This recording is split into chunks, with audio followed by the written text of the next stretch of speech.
Okay, good morning, everyone. Hello, and welcome to the North Carolina Smart Grid webinar series. We are pleased that you decided to take time out of your schedule to join us today. My name is Alex Glenn, and I work with Advanced Energy as a trainer and energy consultant and instructional designer. I've worked in the energy and clean tech industry for 15 years, and I'm happy to be your host and your facilitator for today's webinar. As an independent, nonprofit that works with most of the North Carolina's electric utilities, Advanced Energy's mission is to help our state's electric utility customers get the most value out of the money that they spend for energy. This webinar series is being developed using North Carolina Public Benefits funds administered by Advanced Energy and Duke Energy, along with generous technical support from North Carolina's electric membership cooperatives, Duke Energy, and Dominion NC Power. North Carolina's electric utilities are modernizing their power generation and distribution systems. This transformation of our electric grid offers improved performance and growth opportunities for citizens, communities, and businesses.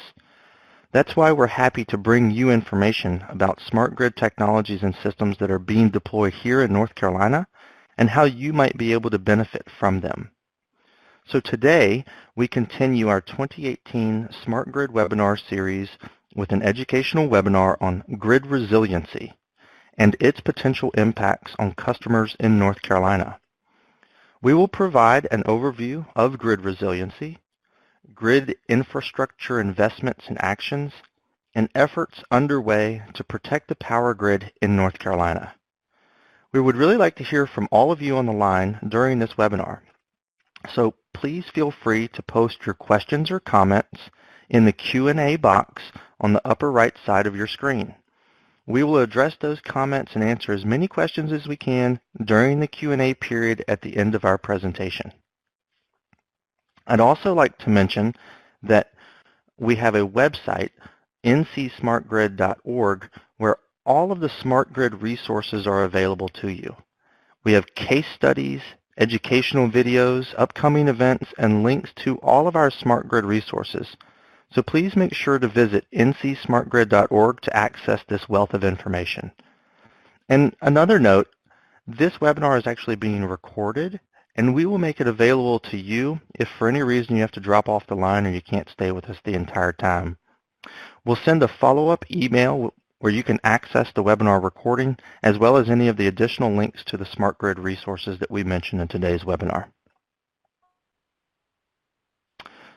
So, in today's webinar, to help us explore the topic of grid resiliency in North Carolina, we're pleased to have Cece Maurer, who will provide us with a detailed overview of grid disturbances, grid investments by utilities, policies, and action planning. And we also welcome Jay Oliver with Duke Energy, who will discuss Duke's grid resiliency actions and work efforts. Cece is a professional energy engineer with Advanced Energy, and she's worked on our building science and engineering teams. Her current work focuses on managing the technical staff and helping with smart grid education initiatives. Jay Oliver is a professional engineer with over 25 years experience in electric distribution, transmission, and related technology applications. In his role at Duke Energy, he leads planning efforts for grid systems modernization across Duke Energy. So at this point, I'm going to turn it over to Cece, who will get us started with an overview of grid resiliency and the efforts that are underway to protect the power grid in North Carolina. Cece, over to you. Thank you, Alex, and thanks to everyone for joining us today. I'll start with a few definitions, expand on the causes and impacts of grid disturbances, review grid investments by utilities, and then cover policies and action planning that impact grid resilience.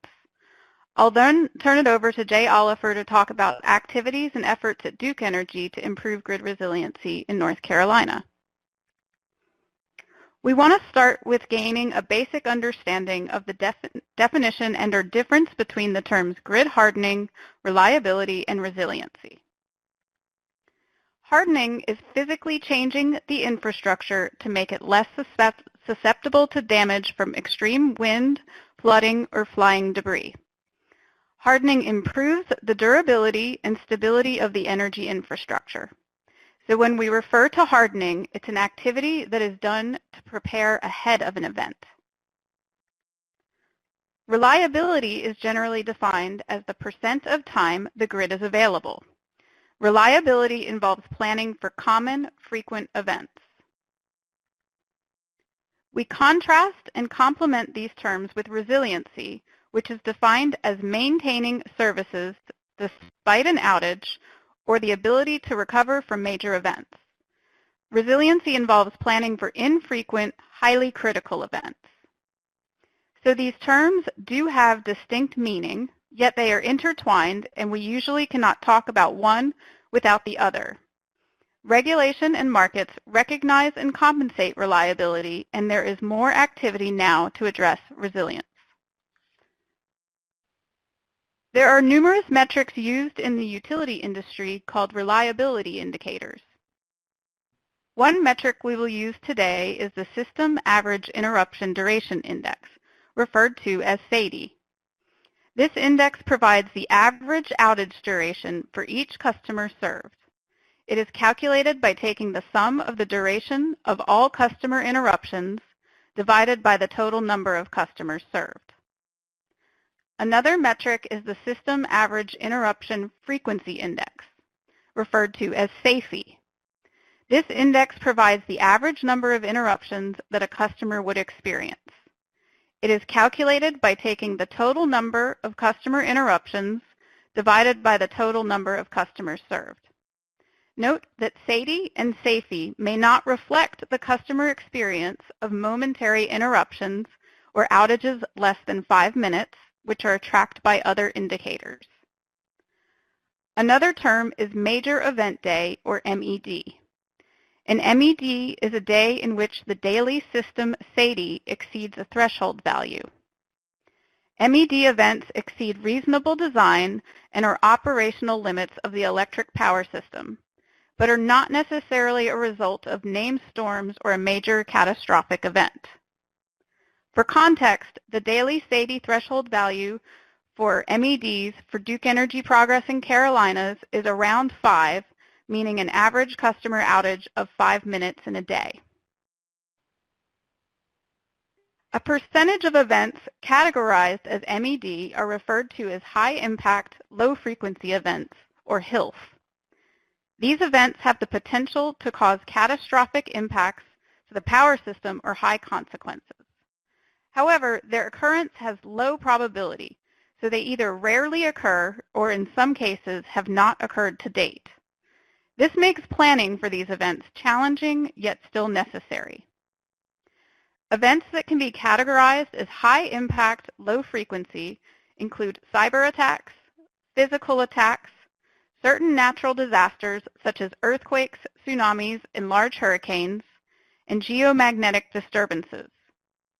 If you are not familiar with the term geomagnetic disturbances, they are an earthly effect of solar weather which can induce currents on the grid and potentially damage infrastructure. There are numerous causes for grid disturbances with different scales of impact. Most grid disturbances in the Carolinas are weather-related, but there are also outage events caused by other factors such as animals contacting wires or automobile accidents. There is also planned downtime for maintenance. I want to mention a few recent events that have happened in North Carolina with large-scale impact. In 2016, Hurricane Matthew caused outages for 14% of the customers in North Carolina. Due to significant flooding, some customers were out of power for over 2 weeks. In the summer of 2017, a construction error cut the main transmission line to Ocracoke Island. An evacuation order was issued for the island due to the fact that there was not power to provide water, air conditioning, and refrigerate food. A lawsuit was settled recently with the construction company for damages of more than $10 million because of the power outages. And in April of this year, southeast Greensboro was hit by a tornado that knocked out power to more than 26,000 households. The utility damage included a main transmission line, 4 substations, and 150 poles. I mention these events because outage statistics do change from year to year and are highly influenced by common weather events such as thunderstorms and the more major events. Let's look directly at the SCADA and SAIFI numbers to understand our average outage time in North Carolina compared to the U.S. This graph presents some SCADA statistics, both including and not including major event days. This data is from Energy Information Administration for 2016, which is the most recent year available that has been reviewed for data quality. Let's start with looking at the SCADA without major event days. Remember that SCADA represents the average outage duration for each customer served. You see that SCADA is typically around 2 hours without major events. Both Duke Energy Progress and Duke Energy Carolinas are above the national average for SCADA without major events. These bars show the average SCADA of all types of utilities, including investor-owned utilities or IOUs, municipal utilities, and cooperatives. The outage duration numbers reported in 2016 are higher for North Carolina than the national average, either including MEDs or not including MEDs. One of the major events that affected North Carolina in this year was Hurricane Matthew, and you can see how much this increased the overall average outage duration from just over 2 hours to over 8 hours. Reminder that the minority of major events are named storms such as Matthew. If we look at only IOU statistics, outages were longer in North Carolina than nationally for both Duke Energy Progress and Duke Energy Carolinas territory. If you remember the impacts of Matthew, you can see that Duke Energy Progress territory was hit hard, which is reflected in the average outage duration of almost 30 hours, including major event days. SAIFI shows the average number of interruptions that a customer would experience longer than 5 minutes, or the frequency of these sustained interruptions. Generally, without MEDs, the number of interruptions is between 1 and 2. Not including MEDs, North Carolina customers fared better than the national average for all utilities. In Duke Energy Progress and Dominion, the average number of interruptions was above the national average for IOUs, including or not including MEDs. And then in general, across the country, the number of reported power outages has been on the rise since 2000. Duke Energy will be able to share some of their specific experience today. There is a cost to the customer for outages. Let's take a look at some of the impacts of outages on business and the local economy, and also how to weigh the cost of grid investments versus benefits to the customer. When a customer loses power, there are significant incidental losses. One can be lost output, not being able to make a product, or not being able to complete work. In some cases, people cannot report to work, so they lose wages and income. For grocery and restaurants dependent on refrigeration, they risk having inventory spoiled, which will also impact sales. Some operations cost money to restart, and then, of course, there is the inconvenience. In an extreme case, we can look at the statistics for Superstorm Sandy. One report estimated $20 billion in losses from suspended business activity, and that the 2-day shutdown of the New York Stock Exchange resulted in an estimated $7 billion impact. This table shows the average outage costs for different classes of customers and comes from a 2015 report out of Lawrence Berkeley National Lab. This study noted that the impact numbers are more accurate for outages less than 24 hours. You can see that even a momentary outage can cost a medium or large customer thousands of dollars. For some customers, this impact can be considerably worse. As would be expected, as the outage duration increases, the impact also increases. Note that these studies are only able to capture impacts that are easily quantifiable. The estimates do not reflect spillover effects of a long-duration outage on the wider economy. And the impact on customers outweighs the cost incurred by the utility for an outage. Within business customers, there are certain critical customers. Some of the most critical customers may have backup power generation, but can still be a priority to get back online. Examples include hospitals, water and wastewater treatment, gas utilities and pipelines, including gas stations, transportation facilities, including railroads, mass transit and airports, telecommunications, data centers, the financial industry, and continuous process manufacturing. Utilities work with state and local government to identify the most critical industries in a specific area. There may be other customers as directed by state and local emergency operations. So we see that outages have a significant impact on customers, especially as we have a more digital economy and rely on electricity. But what does it cost to improve grid resiliency? I want to introduce a term called CR90, or Customer Restoration for the 90th Percentile. This term is used to define the time and hours it takes to restore power to 90% of customers. This is one measure for resilience that can be used for a utility. The red line represents the customer outage cost impact, which increases as the CR90 increases. In contrast, the investment for the utility, shown by the blue line, becomes exponential as the utility tries to reduce the CR90 or restore power quickly to all customers. Grid investments can be compared against the customer cost impact to find an optimal point of investment. So there is a place where there's a least total cost investment for resiliency. Evaluating this total cost is one way to look at prioritization of investments. There are several types of grid investments that help achieve resiliency. One thing to remember is that while a utility makes these types of upgrades, they manage them while the grid is still running and nearly invisible to customers. When you think about the complexity of the grid, this is an amazing feat. Most electricity gets to customers from a large power plant through both high voltage transmission lines and medium voltage distribution lines. The transmission and distribution system can be subject to damage from weather or intentional attack.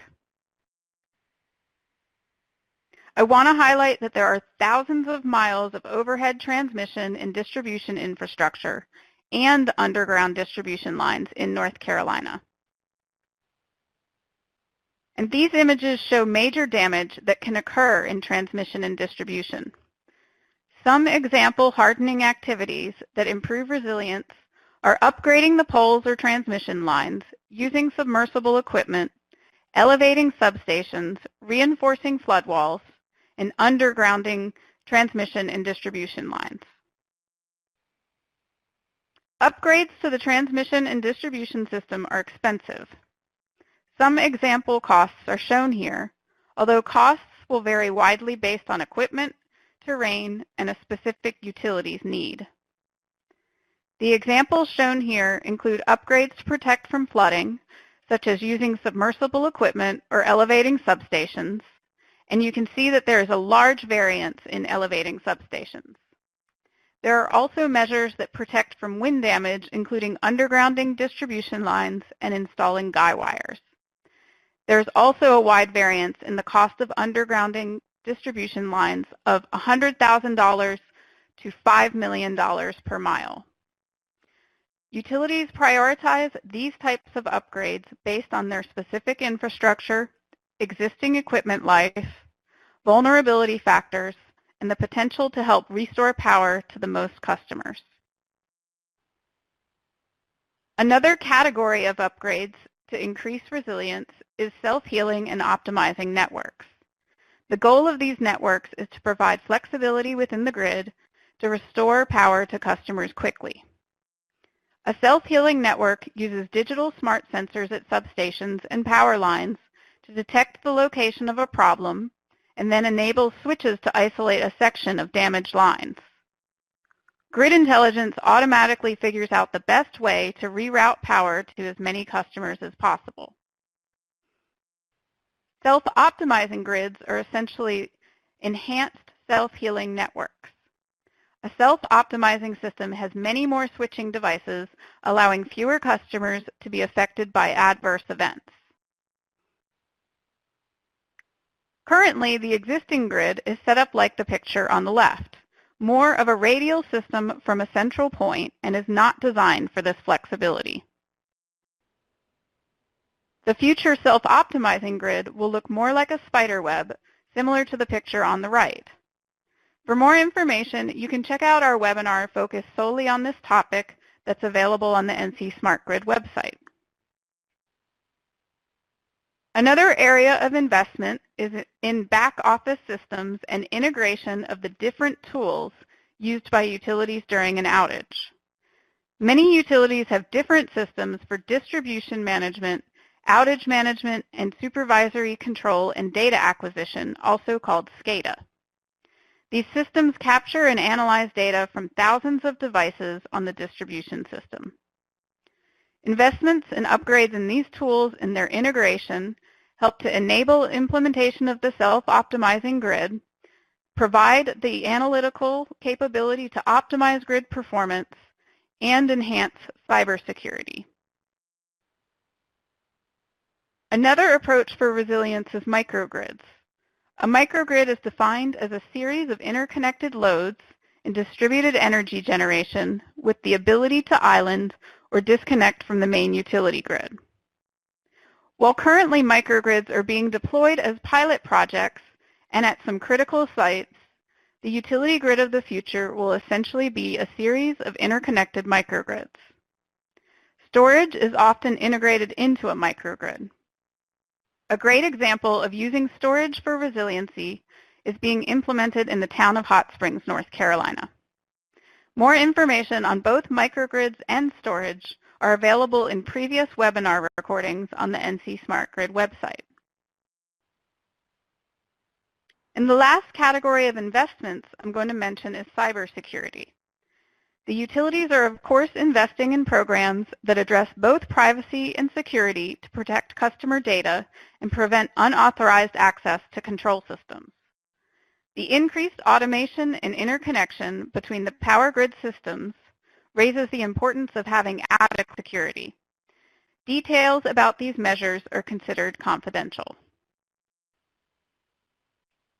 And we cannot overlook the critical activities at the utility which may not be directly related to modernizing the grid, but they are a huge part of the grid resiliency plan. Remember, the definition of resiliency is the ability to recover from major events. There are actions that are taken well ahead that help achieve this outcome.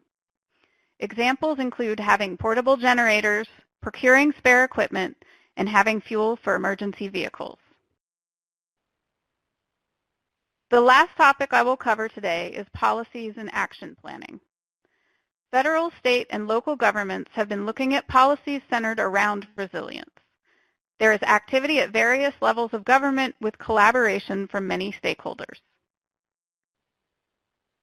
At the federal level, in January 2018, the Federal Energy Regulatory Commission, or FERC, decided to holistically examine the resilience of the bulk power system. They asked independent system operators and regional transmission organizations to answer 18 questions on resiliency in their territories. Here are some example questions that FERC posed. Answers were due May 9th, and it will be interesting to see what FERC decides. Another example of activity at the federal level is with NERC, the North American Electric Reliability Corporation. They have designed GridX, a biennial exercise that simulates a cyber or physical attack on the electric grid and other critical infrastructure across North America. In November 2017, 5,000 representatives from electric utilities, government agencies, law enforcement, first response, intelligence agencies, and supply chain stakeholders participated in GridX. Resilience planning is also coordinated at the state level with participation from regulators, state agencies, and industry experts. Each state must evaluate their own needs, infrastructure and vulnerabilities, and develop a plan. Before and during an event, there is coordination of local, regional, national law enforcement, and security. There is collaboration with local government leaders and the tier of customers that are the highest priority during a major storm event. After each event, stakeholders can apply any lessons learned to plan for the next event. In North Carolina, the Energy Policy Council is an independent body that is supported by staff in the North Carolina Department of Environmental Quality. One charge of the Energy Policy Council is to develop contingency and emergency plans to address possible energy shortages. The Energy Infrastructure Committee focuses on utility-scale generation, transmission, and distribution, and grid modernization. The 2018 draft biennial report from the Council is available on the DEQ website. The primary state agency for acting during emergencies is the Department of Public Safety Emergency Management Division. Their mission is to enhance the state's resiliency by actively collaborating, communicating, and coordinating to prevent, mitigate, respond to, and recover from disasters. At this point, I'm going to turn it over to Jay Oliver to cover some of the activities at Duke Energy. Jay is General Manager of Grid Solutions, Engineering, and Technology. In this role, he leads planning for grid and related systems modernization efforts across Duke Energy. Jay has over 25 years of experience in electric distribution, transmission, and related technology applications. Jay? All right, thank you, CC, and looking forward to speaking to everybody today. We're going to go into a bit of detail on what Duke Energy is working on in the state of North Carolina. We call that plan Power Forward. There's some pretty important tenets in that plan, and CC talked about plenty of those. Improving reliability for our customers, improving storm restoration for our customers, looking at reliability from a holistic perspective, storm restoration, momentary interruptions, and of course the day-to-day reliability that we measure from the SAIDI and SAFE that CC discussed. We also will strengthen the grid against physical and cyber attacks. I'll get into a little bit of detail about that later. What you're going to find as we move forward, strengthening the grid and making the grid more resilient, as CC described with the self-optimizing grid discussion, those same activities also allow us to better manage renewables on the grid. And I'll get into a little bit of a picture of how that works. Bottom line is we want to improve service for our customers, give them more options and convenience and control. This slide just gives you some examples of this is what we really face in examples of large storm restoration. You've seen a few pictures of these. The substation here on the right, there are a couple of options to deal with that. We talked about, can we lift that substation up? Can we use submersible equipment? Another option is, can we build resiliency into the grid to backfeed all the customers fed from this substation from a different source? All these types of questions need to be answered as we go in and determine what the best plans are to improve service for our customers. The picture on the left, we see this a lot. In major storms, even significant afternoon thunderstorms, many times trees from outside the right-of-way fall into our power lines. This is an example. It looks tough. This is an easy one. This is an easy one because I can drive a truck there. I can set up trucks. I can set up winches. I can set up equipment to deal with this because it's on the roadside. We have many of these situations where our lines are behind people's homes, where we can't get equipment back there to make this type of restoration easier. That becomes very difficult. Strengthening the grid against those types of events and those types of storm restoration activities is a very important part of our plan going forward and Power Forward. We also are going to use advanced data analytics.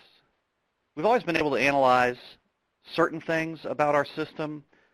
Analytics today has come a long way. Frankly, this is a very simple example of how we can target the investments where we believe they can do the best good.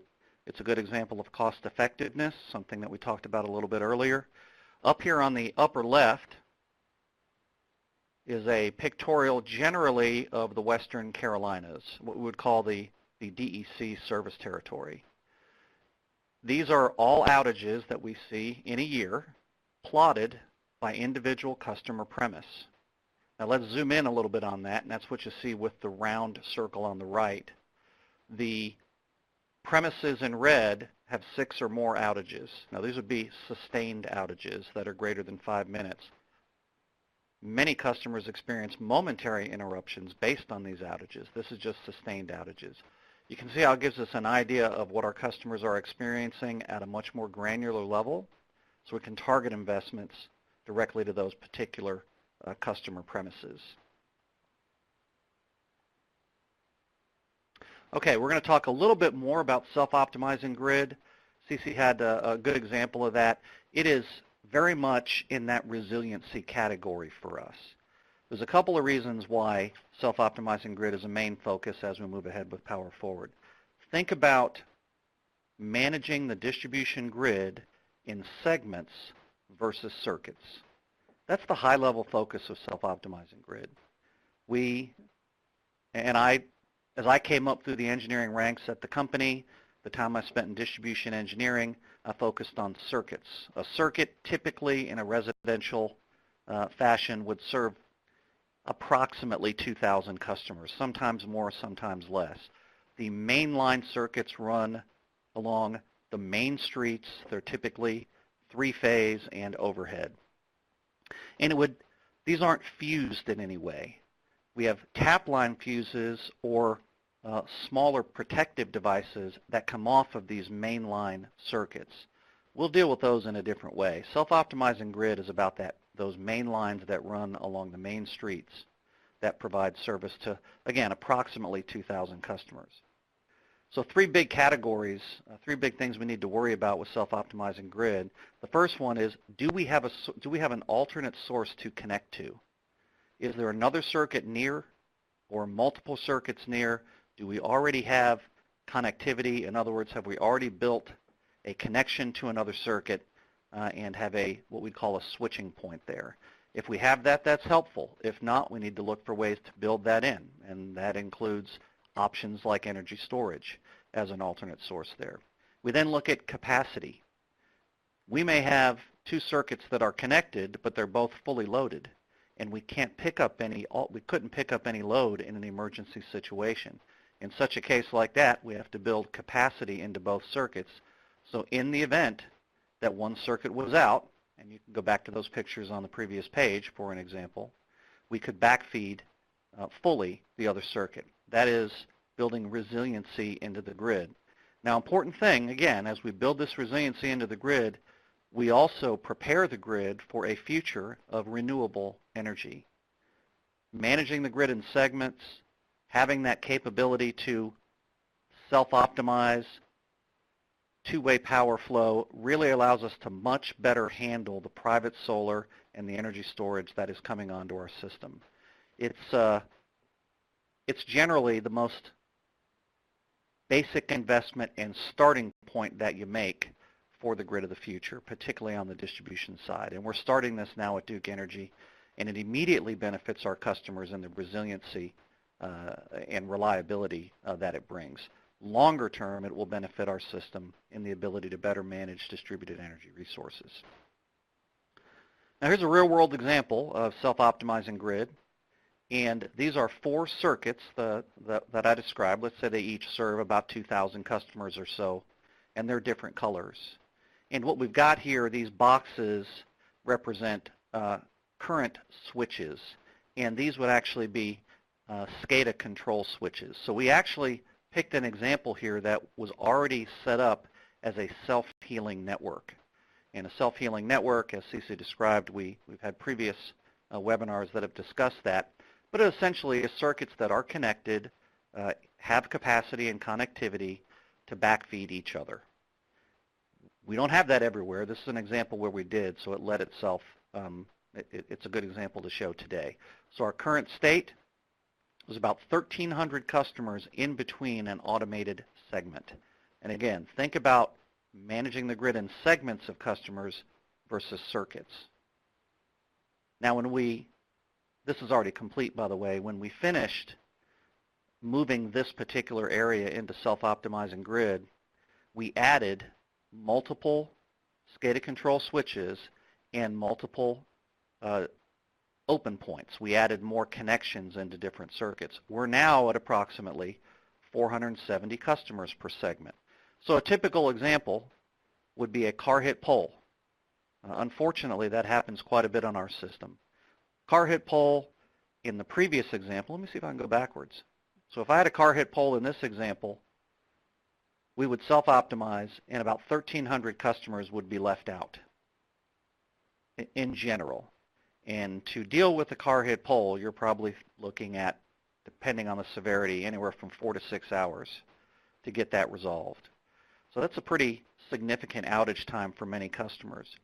Now with self-optimizing grid, consider that same event brings us down to an average of about 470 customers. Now the event still happened.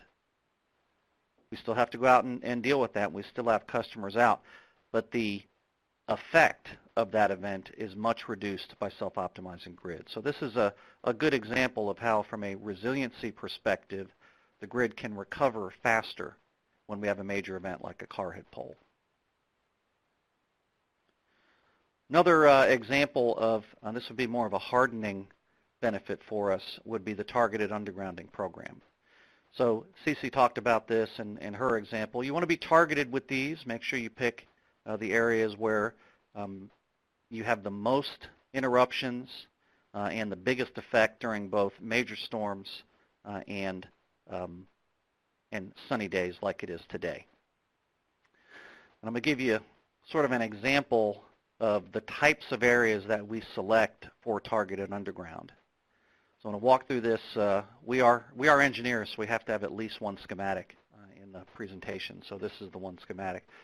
Think about this red line here. This is what I talked about, the main backbone feeder or main backbone circuit. So this red line would be where we would have self-optimizing grid, where we would try and minimize the number of customers between a SCADA control switch to about 400 to 500, like the example you just saw. These are typically not the areas that are cost-effective to underground. They run along main roads. They have many switching points on them. Very expensive to underground these. And frankly, these are the ones that have the least outage events associated with them. Now, when there is an outage, it's a significant event. But we can limit that with self-optimizing grid. Now, in this example, we'll have what we call a reclosure, which is a, think about your house and a circuit breaker in your house. And this would be a circuit breaker in the house. Let's say it's a 20 amp breaker coming off your main line feed into the home. That 20 amp breaker, that's an example of a house, this is all would run sort of around, down secondary roads, typically remains a three-phase circuit. They may or may not be candidates for undergrounding. Typically, we spend a lot of time here in these examples making sure this we have deteriorated conductor replaced, we have the poles hardened. This would be prime examples for typical hardening and resiliency that I'll get to in a minute. Now this sort of S sideways symbol where it says fuse, I know y'all can't see the arrow that I'm pointing to, but it's kind of right in the middle of the screen to the right where it says fuse. Everything beyond that, where it shows those triangular shapes, so those would be distribution transformers overhead that each serve maybe 6 to 10 customers. That's the areas we're talking about undergrounding, the areas We would go look at those and look at the ones that have the worst outage events per mile performance that run through the heavily treed areas that are very difficult for us to deal with trees outside the right-of-way. Those are the targets for the targeted underground program. Those are the ones that are very difficult to restore in the events of outages. They cause the most momentary interruptions, not only for the customers served by them, but for all customers upstream. And I guess the strange thing about that is they are also the cheapest to put underground. We estimate somewhere between $300,000 to $500,000 per mile is what it will cost us to put those circuits underground. They don't have switching points on them.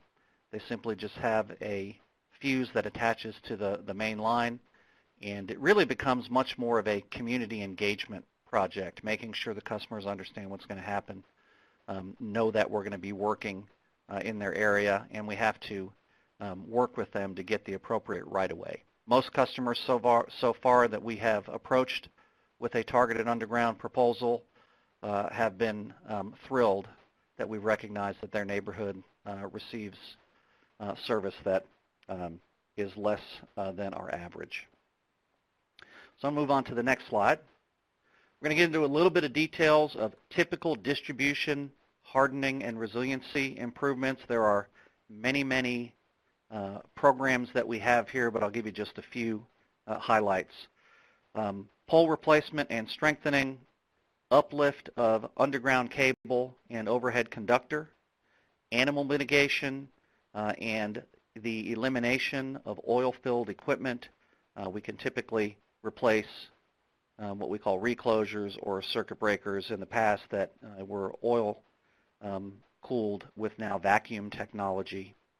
Also, uplift of obsolete equipment and remote switching expansion. Now, what that means is, think about 30 years ago, or maybe you have a house today that actually has a fuse box where you would literally screw in a fuse and you'd have a whole bunch of extra fuses available to you. And when a fuse blew, you'd unscrew it and you would screw the fuse back in. We still do this today at the utility. We don't screw a fuse in. We hang it in a fuse holder up on a pole that is called a cutout. We have equipment available to us now. Wouldn't necessarily use it in every fuse location. That automates that process. Replaces that fuse tap line with something much more like what's in your home. That's a breaker that doesn't have to open but can actually automatically reclose. That's a great example of modernization that we can use when it comes to distribution, resiliency, and hardening. Physical and cybersecurity we talked about. I'll give you an example of this. We today have thousands of programmable devices on the distribution lines in the system. Now, you might notice at the base of some distribution poles, maybe 5 to 6 feet off the ground, a big box. Many times in that box is a controller that we can plug a computer into and communicate with the devices, whether they're capacitor banks, line voltage regulators, or electronic reclosures. We communicate with those devices from the controller at the base of the pole. They're typically relays or controllers. We need to enhance the physical and cybersecurity of those devices. We need to put appropriate door alarming on them. We need to put in back office equipment that does system-wide authentication and password management. Those are pretty important things that we're working on as part of Power Forward from a physical cybersecurity perspective.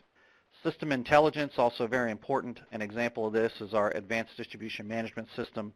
The Advanced Distribution Management System is the engine, the brain that drives self-optimizing grid. It's the one that makes the decisions when there is an outage event on how to automatically switch around the event, and then sends the instructions to the field without human intervention. There are other examples how we would use the Advanced Distribution Management System, but that one kind of fits in with what we are looking at today. Now, on the transmission side, it is very similar. Modified designs for extreme flooding, wind and ice, and you saw an example earlier of a picture of a substation that experienced flooding. Wood structure elimination and line strengthening. Moving away from wood structures to steel poles is a great example of strengthening that we look at on the transmission side. Modern animal mitigation, and again, oil-filled equipment remediation with vacuum equipment. Physical and cybersecurity also, this goes down to what we call retail substations, where transmission voltage is transformed to distribution voltage and we send the circuits through the neighborhoods. So on the distribution side, we focused on the pole-mounted devices. On the transmission side, we focus more on the substation level physical and cybersecurity. Now we can use the same back office tools for password authentication and management for both of these. But we're going to improve the physical and cybersecurity of all of our substations. When it comes to system intelligence on the transmission side, technologies like condition-based monitoring, phaser measurement units, all of those are things we can use to give us intelligence so we can act before something becomes a problem.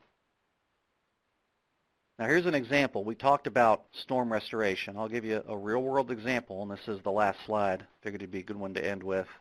We did some research on Hurricane Matthew. I was in the field on Hurricane Matthew at Duke Energy. Everybody sort of changes their current role and goes to a storm restoration role. And my role in storm restoration is to manage contract line crews. I was in a remote area of eastern North Carolina and had about 200 linemen, and we went and spent all day working on essentially outages that looked like the one I showed you, with trees down on the power lines in inaccessible locations. So what we did, that's just an example of what my job is in storm, and we all have a job in storm restoration. Now, when we looked at Hurricane Matthew, and we looked at fused tap lines, or slightly higher devices like sectionalizers or reclosures. But suffice it to say, this isn't the main circuit lines that we talked about with self-optimizing grid. These are the fused tap lines where the damage tends to be the most difficult to restore. Across North Carolina, we had about 950 million minutes of interruption from those types of devices with Hurricane Matthew. Based on the devices we know that we would have hardened, and the example we're using here is targeted undergrounding, we would have prevented about 300 million of those outage minutes. It's a significant reduction in minutes, and what it really means is a significant reduction in the total duration of the storm. In other words, a storm that takes us 7 days to restore, maybe in the future takes us 4 days to restore. That has a significant effect on the economy, significant effect on allowing folks to get back to work faster, children to get back to school faster, and also lowers the cost of major event restoration, which is, of course, passed on eventually to our customers. And with that, I am finished with some time for questions. Jay, thank you so much.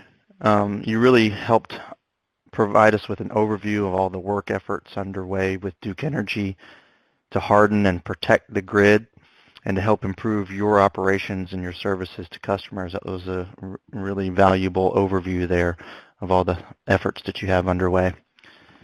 And I also wanted to thank Cece. She certainly covered a lot of ground and helped us gain a better understanding of grid resiliency and infrastructure investments and actions that are underway here in protecting the power grid in North Carolina. So thank you both for spending time with us today and sharing your knowledge and your expertise. Folks on the line, as a reminder, we have case studies, educational videos, and links to all of these smart grid resources on our website, ncsmartgrid.org. And that's where you can find links to previous webinars in this smart grid series, as well as links to the resources referenced in today's webinar, including some of the stuff that Jay mentioned, as well as Cece. So please, we want to ask you to explore that website when you get a chance. We're going to next move into that Q&A portion of the webinar here today. So we want to take a few minutes to answer some of the questions and comments that have come in during the webinar. Thank you to everyone who has submitted a question. We may not be able to get to all of the questions that have come in, but we will certainly follow up with you if we don't get to your question or comment, and do our best to do some research or find the best resource for you. So thank you for those that have come in. So let me go ahead and get to those questions here. And Jay, I think that this first question will be best answered by you if you can help us with this. The question that we have is, how did Duke determine what grid resiliency improvements to focus on? All right, that's a great question. I'm going to answer it in the context of both hardening and resiliency, because I think, as we stated before, those are very related concepts. But essentially, we look at our historical programs and look at the effectiveness of those historical programs. Examples would be transformer retrofit, which is a way to use modern animal mitigation to limit outages. That's a historical program that we know can be effective, and we combine that with the data analytics example that I showed you and new technology that is now available. So we go through and look at what's available today from a new technology perspective, like the self-optimizing grid, like the device I talked about that would replace a traditional fuse, and combine that with historical programs that we know have been effective and we want to continue to implement across the territory, and use the analytics to help us target where to make those investments. Okay. All right. Thank you, Jay. I think so we've got another one that, Jay, we'll come back to you again here with this second question. I think this will be best served by you. Do these grid resiliency activities impact your ability, I guess that's Duke's ability, to add renewables to your system? Yes. I guess I should expand on the yes, though. So a good example would be self-optimizing grid. This will be on the distribution side, so I'll focus a little bit more on that. Self-optimizing grid, adding capacity to the distribution grid, adding the ability to use two-way power flow on the distribution grid, and again, the ability to manage the grid in smaller segments versus what we do today, all adds to our ability to better manage private solar and batteries. And in fact, we will leverage things like battery storage technology to help us implement self-optimizing grid as we go forward. So it's really the ability to manage renewables on the system as they grow is a key driver for a subset of the investments, absolutely. Okay. So adding renewables to your system. Thanks, Jay. Okay. Let's see here. We've got another question. I think this one will be best served for Cece. So Cece, if you could help answer this question that we've got come in. The question is that you mentioned outages have been on the rise over the last 2 decades. What reasons might exist for this trend, and do you expect it to continue? So I think we're talking maybe nationwide here, Cece. The outages have been on the rise. What might be the reasons for this? In general, most utilities have invested in their infrastructure many years ago. So, equipment does reach end of life. So we have aging infrastructure, and then we have seen just an increase in severe weather events, which are a major cause of outages. When you read the news, you see things like we've had 100-year floods twice in 5 years, and events like that. So I think it's a combination of factors, but those two definitely add to it. And as far as the projections, I know that Duke does have some projections, and they are projecting that these outages would increase without some significant investment. I don't know if Jay wants to speak to that at all. Yeah, I'll add on. Agree. You know, we have a pretty solid meteorological department at the company that helps us, and they've done some research, and the weather has been getting worse. I don't think that's a surprise, and weather is one example that a big driver for outages. We certainly know that, and to your point also, CC, much of our distribution system was installed during the time of large customer growth, and while customer growth does continue, those areas where we first installed the system now are in need of some attention, and that will certainly help stem the tide of outages growing as we move ahead. Okay, Jay, thank you. CC, thank you. Folks, unfortunately, in the interest of time, we're running up against the clock here for the hour of our webinar here. For everyone who has also submitted a question that we weren't able to get to today, trust us that we will follow up with you with an answer or some research after we've had a chance to do that, to get in touch with you and get you the answers to those questions that you've proposed. So thank you for that. At this time, folks, we need to wrap up, and we certainly hope that each of you on the line found value in today's webinar. If so, could you please help us out by providing your feedback on the survey that pops up at the end of this session so that we can continue to make these events valuable for you? We have one more webinar in our series that's coming up in September.